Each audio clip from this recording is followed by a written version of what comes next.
Shelby Latino, SHELBY, Looking at calm winds across the bayou. You also saw a good bit of rain. Look at that. I want to zoom in for you so we can look at these showers a little more closely. From the moment she stepped in front of the map in New Orleans, Shelby Latino knew she was right where she was supposed to be. We got to talk about this little blob here, this little low pressure system in the Bay of Campeche. And I just think that is the coolest thing, you know, that I can just talk to a camera and instantly connect with thousands of people across Southeast Louisiana, which is my home. What you doing, getting all the way to the top? Settling in on set was no problem, even when her first bundle of joy, little Jenna, came around. It's no wonder she didn't miss a beat when Martha arrived. By then, from early morning wake-ups to forecast and juggling 2 baby girls, Shelby proved she was a supermom. So adding one more to the family, that'd be easy. Kyle had kind of suggested maybe we stop at 3, and I was like, you know what?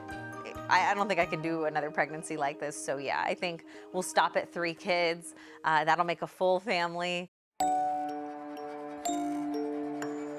Shelby knew this pregnancy was different. From early on, she thought maybe twins or a boy. So Kyle, her husband, stepped in to ease the worry. Hey, Dad. He works in a hospital, and so he said, come, I'll do an ultrasound and, you know, prove to you that there's just one baby in there.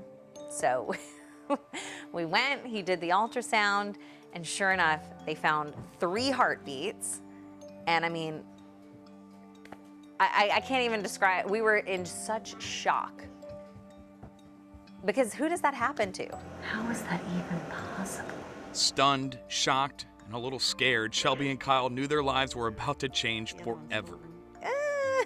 3 babies is different, you know? We were ready to add on a 3rd baby, but adding on 3 babies, I knew was gonna make things different. We're warming up a little faster than we did yesterday. Still, Shelby got up early every morning to forecast. Through storms and sunny days, the warmth she brought to us each morning never wavered. I feel like it distracts me from like how uncomfortable my belly is getting and things like that. It was a little, you know, time away just to kind of hang out with you guys and do something that I knew for a little while. Triplets, though. That's a lot different than 1 baby. So in August, eager to meet the newest members of the Fox 8 family, Shelby began bed rest, but not for long. Stopped working on a Wednesday, did bed rest for Thursday, and then on Friday we went in for a normal appointment, and she said, we're having a birthday. And I was like, wait, I've only been on bed rest for a day, what? But Elaine, our baby A, continued to kind of run a little small, and so that was concerning, and they decided that they all needed to come out. And just like that, their family of 4 added 3 more. They all came out, they kind of squeaked, which I didn't expect. You know, I was kind of expecting the room to be quiet with babies that little. But from the very beginning, all 3 of them, so strong and kind of feisty, just like their big sisters. Or like their mom. But these feisty babies weren't quite ready for the world. Born at 30 weeks, the triplets would remain in the NICU. The first couple months really was spent in the NICU, and that was pretty crazy because I had the big girls here at home, which is now in Slidell, and then, you know, they were in the NICU at Toro in the city, so I was having to wake up every morning, commute into the city. Until Ida had other plans. When the storm hit, the hospital went on lockdown. It was a bit of irony, a hurricane, something that would normally put Shelby in the storm, forecasting for Southeast Louisiana, now had her trapped and separated from her babies. We lost contact for about 18, 20 hours. You know, I kept trying to call and get through.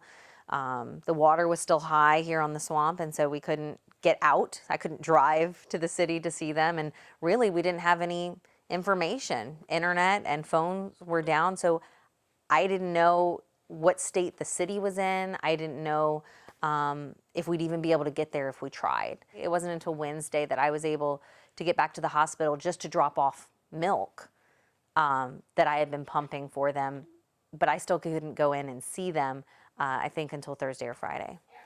Okay. All right, and we will just relax for a second. Born in a storm. These babies surely knew what they were doing, huh? Lane yelled the loudest, so she got the bottle first. Before long, they were strong enough to leave the NICU, finally at home with their mom, dad, and sisters. They love the babies. Jenna has a a very strong maternal instinct. She loves to cuddle them and hold them and kiss them. And Martha copies everything Jenna does. So she loves to hug and kiss on the babies too. I like to hold them. How do you help your mom? I make a funny sound going, Who's louder? Elaine. Elaine. Do you have a favorite sister? Yeah. Which one? Martha. Oh, Martha. Does Martha help you with the babies? Yeah. What do y'all do? Tell me about it. We hold them, we dress them, I pick out their clothes. So these are our chickens. This is a rooster, the orange one. The rooster is the orange one. It's not lost on Shelby, though, What you doing, Martha? that the so-called big girls still need a ton of attention, too. They are still toddlers themselves. So when they have their little acting out moments, I try to remember that they're going through a lot of change and a lot of lack of mommy and daddy time because we're busy with the babies. Now she's got feedings down pat, all three bottled up, and Jenna and Martha in tow. Things are starting to come together. In fact, the hardest thing about adding 3 more girls might have been the names, especially when they were sure there'd be boys in the mix. So the 3 girls came, and we said, oh no, they came earlier than we expected. We don't have names. So Kyle, knowing Shelby was a sucker for classic names, went walking around the hospital. He came across the lists of nurses' graduating classes, and he went to the 1920s and took some pictures, came back upstairs and said, hey, I've got a list of names. You're going to love them all. With a little help from a century ago, we finally met Elaine, Mabel, and Ruth. I love Elaine from Seinfeld.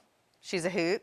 And even her middle name, Elaine Marie. She has proven to be our sassiest little girl. She's got a lot of spunk to her. Mabel just seemed like such a sweet, docile name to me. And from the beginning, and still today, Mabel is our sleepiest, sweetest baby.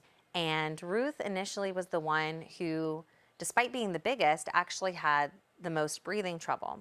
And so that was the first name we picked because I knew Ruth needed a strong name. And I couldn't think of a stronger name than Ruth Parker.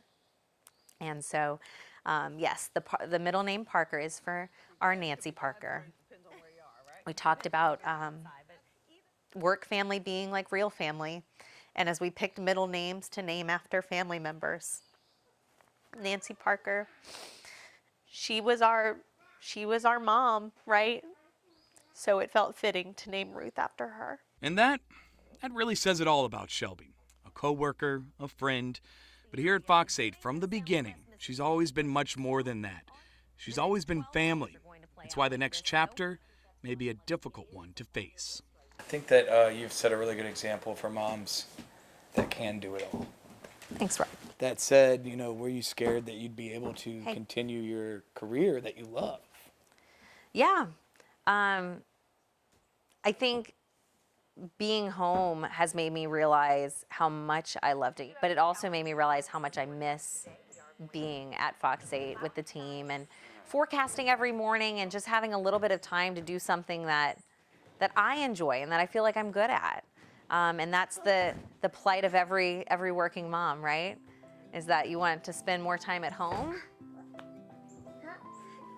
You want to spend more time at home, but you also want some time for yourself. And for a lot of women and men too, I'm sure, that time to yourself is your job.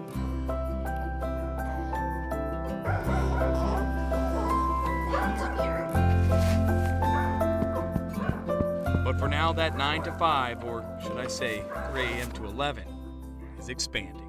Just knowing that my kids were going to need me and times 5, right? Being there for 1 kid is one thing, 2 kids, 3 kids, but being there for 5 kids, somebody's gonna need you every day, every hour, every minute, which makes it all the more special and all the more difficult to say goodbye or to say see you later.